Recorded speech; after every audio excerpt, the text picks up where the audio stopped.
Important topic. देखिए, कुछ दिनों से मैं हाइब्रिड के नाम तो जरूर ले रहा हूँ। आप सिर्फ मेरी वीडियोस ही नहीं, पता नहीं कितने लोगों की वीडियोस आपने देखी होगी, mild hybrid, strong hybrid, Toyota, Maruti, क्या है ये हाइब्रिड। और इतना ही नहीं, बहुत लोग मुझसे ये पूछ रहे हैं कि माइल्ड हाइब्रिड और स्ट्रॉन्ग हाइब्रिड में भाई फर्क क्या है। तो आज की वीडियो ये उसी बारे में होने वाली है। पिछले 3 दिनों में तो हाइब्रिड वर्ड मैंने इतना सुन लिया है जितना आपने सुना है, मैंने तो ऑब्वियसली ज़्यादा सुना होगा, बिकॉज इवेंट्स पे अपने कितने लोग मिले, गाड़ियों के बारे में कंपनीज ने बात की, तो हाइब्रिड हाइब्रिड हाइब्रिड सुनते सुनते तो समझ ये आया कि भाई इसके बारे में आप लोगों को बताना इज़ रियली इंपॉर्टेंट। और ये मैं आपको बता दूं कि आज की वीडियो ना ऐसा नहीं है कि ग्रैंड विटारा या हाई राइडर का कंपैरिजन है। This is just a mild hybrid comparison with strong hybrid comparison.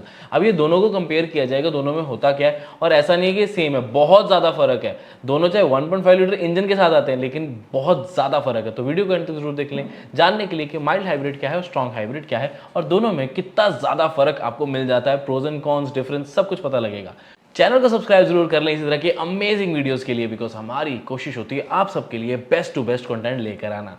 आज हम बात करें जैसे कि इसके माइल्ड हाइब्रिड और स्ट्रॉन्ग हाइब्रिड के बारे में। तो सबसे पहले बता दूं हाइब्रिड होता क्या है। हाइब्रिड मींस जब दो अलग अलग सोर्सेज को मिलाकर एक तरीके की पावर आउटपुट निकाली जाए, यानी कि पेट्रोल और यहाँ पर इलेक्ट्रिक मोटर या बैटरी के कॉम्बिनेशन को यूज किया जाता है, ताकि दोनों का ही जो काम है वो थोड़ा सा बट जाए। It's just a helping system, एक सपोर्ट सिस्टम, जिसकी वजह से आपकी फ्यूल इकोनॉमी बढ़ जाती है।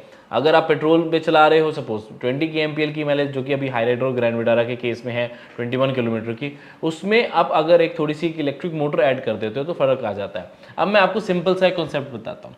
अगर ये एक 1.5 लीटर का नेचुरल एस्पिरेटेड इंजन जो है ये बिना इलेक्ट्रिक मोटर के होता, कोई माइल्ड हाइब्रिड नहीं, कोई स्ट्रॉन्ग हाइब्रिड नहीं, सिर्फ और सिर्फ इंजन, तो सपोज ये 20 kmpl की माइलेज जनरेट कर रहा है और 100 PS की पावर जनरेट कर रहा है। ये एक टेंटेटिव आइडिया मैं आपसे शेयर कर रहा हूँ। इसमें अब मारुति कंपनी ने ब्रेजा में भी और इवन ग्रैंड विटारा में एक 12 वोल्ट का आपको सिस्टम दे दिया बैटरी का। तो उससे बेनिफिट आपको क्या मिला कि आपको थोड़ी सी पावर यहाँ पर एडिशनल मिल गई, और साथ में माइलेज आपको थोड़ी एडिशनल मिल गई 103 PS की, और 21.2 या 22 kmpl के आसपास की आपकी माइलेज हो। 21.5 ही लगाओ, 1-1.5 किलोमीटर पर लीटर का ही फर्क पड़ता है, ज़्यादा नहीं, बट पड़ता है।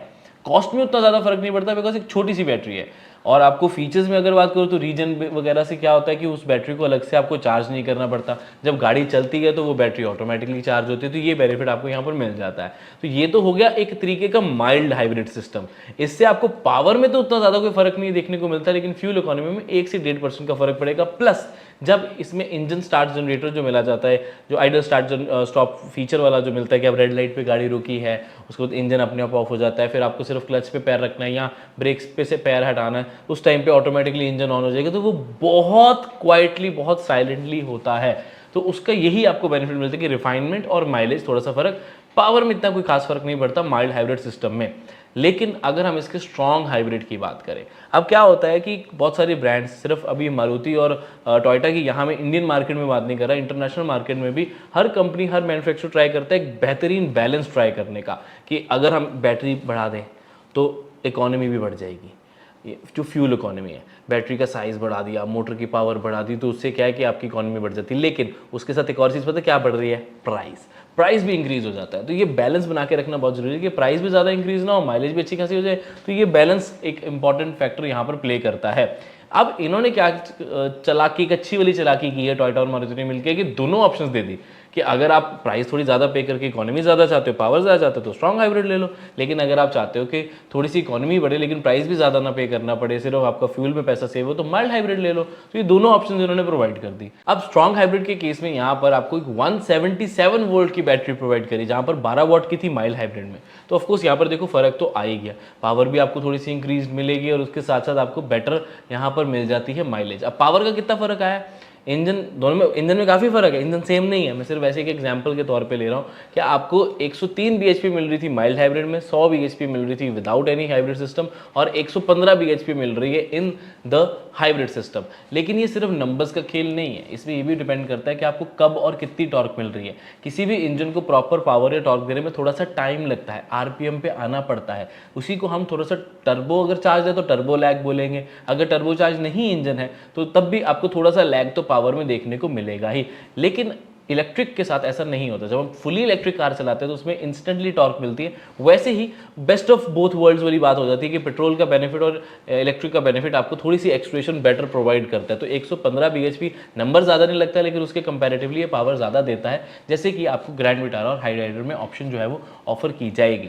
So this is how the strong hybrid works. अब इसका बेनिफिट फ्यूल इकोनॉमी में काफ़ी बड़ा जंप आ जाता है।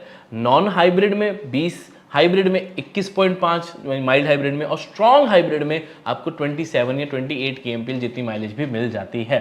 ऑफ कोर्स प्राइस का फर्क भी आएगा, लेकिन उससे पहले अब थोड़ा सा कंपैरिजन हमें करना है ग्रैंड विटारा और हाई राइडर के बीच में। अगर हम देखें तो दोनों इंजन्स में जो फर्क आ जाता है, ये तो मैंने आपको समझा दिया कि माइल्ड हाइब्रिड क्या होता है, स्ट्रॉन्ग हाइब्रिड क्या होता है। अब इन्हीं दोनों इंजन्स में फर्क क्या है, बहुत ध्यान से सुनना, बहुत इंपॉर्टेंट। 1.5 लीटर का नेचुरल एस्पिरेटेड दोनों इंजन्स, लेकिन एक इंजन है माइल्ड हाइब्रिड मारुति का, जो कि K15C इंजन है, अर्टिगा, एस क्रॉस जो अब डिसकंटिन्यू हो जाएगी, वैसे XL6, इस तरह की गाड़ियों में आता है। और इनफैक्ट यही इंजन सेम आपको ब्रेजा में भी देखने को मिलता है विद स्मार्ट हाइब्रिड टेक्नोलॉजी। अब ये जो है ना, ये है एक 4 सिलेंडर नेचुरल एस्पिरेटेड, 1460 सीसी का इसका इंजन है। और बहुत लोगों को नहीं पता कि जो टोयोटा वाला इंजन है वो डिफरेंट इंजन है। बहुत लोगों को पहले तो ये लगता है कि वो सेम है, बस उसमें हाइब्रिड सिस्टम दे दिया। ऐसा नहीं है, वो डिफरेंट इंजन है, वो बिल्कुल ही डिफरेंट है, बिकॉज वो 3 सिलेंडर यूनिट है। 1490 सीसी का वो 3 सिलेंडर यूनिट यहाँ पर आपको ऑफर किया जाता है। एक सिलेंडर उन्होंने कम रखा है इसमें, उसका रीज़न बताऊँ क्या है, प्राइस। जस्ट एक आइडिया लेने के लिए, अगर एक माइल्ड हाइब्रिड इंजन है वो 2 लाख का है, एक जो नेचुरल एस्पिरेटेड इंजन है वो 2 लाख का है, उसके अंदर उन्होंने 4 सिलेंडर वाला इंजन है ये 2 लाख का, इसके अंदर उन्होंने हाइब्रिड माइल्ड हाइब्रिड सिस्टम लगाया 50,000 का, वो 2.5 लाख का हो गया। और ऐसे ही एक 4 सिलेंडर इंजन है जो कि वही 2 लाख का है, लेकिन उसके अंदर स्ट्रॉन्ग हाइब्रिड लगाया और 1.5 लाख ऐड किया तो वो 3.5 लाख का हो गया। लेकिन वही सोचो कि अगर वो 4 सिलेंडर के इंजन के बजाय वो 3 सिलेंडर का इंजन दे दें, जिसकी कंस्ट्रक्शन थोड़ी सी उस अकॉर्डिंगली डिफरेंट हो, साइज कैपेसिटी वही हो, लेकिन सिलेंडर कम कर देंगे तो कॉस्ट कम हो जाती है। और इसमें अगर हाइब्रिड तो वही 1.5 लाख का ही पड़ेगा, तो 1.5 लाख और 1.5 लाख का हो सकता है वो उन्होंने फ़र्क डाल के 3 या 3.5 लाख में भी इस इंजन को प्रेजेंट कर दें। मतलब ये सिर्फ एक टेंटेटिव आइडिया मैं आपके साथ शेयर कर रहा हूँ। तो ध्यान रखें कि जो टोयोटा का सिर्फ हाई राइडर का नहीं, मतलब ग्रैंड विटारा में भी जो स्ट्रॉन्ग हाइब्रिड इंजन है जो कि टोयोटा की तरफ से आता है, वो आपको 3 सिलेंडर यूनिट मिलेगा। अब उसका फ़ायदा, उसका नुकसान ये है कि कहीं ना कहीं फ़ायदा ये रहेगा कि कॉस्ट कंपैरेटिवली कम रहेगी। ज़रूरी नहीं है कि सीधा स्ट्रॉन्ग हाइब्रिड कर दे तो पूरी स्ट्रॉन्ग हाइब्रिड की कॉस्ट आपको ऐड होगी। इंजन की कंस्ट्रक्शन कॉस्ट भी थोड़ी सी, मैन्युफैक्चरिंग कॉस्ट भी थोड़ी सी कम होगी 3 सिलेंडर वर्सेस 4 सिलेंडर में।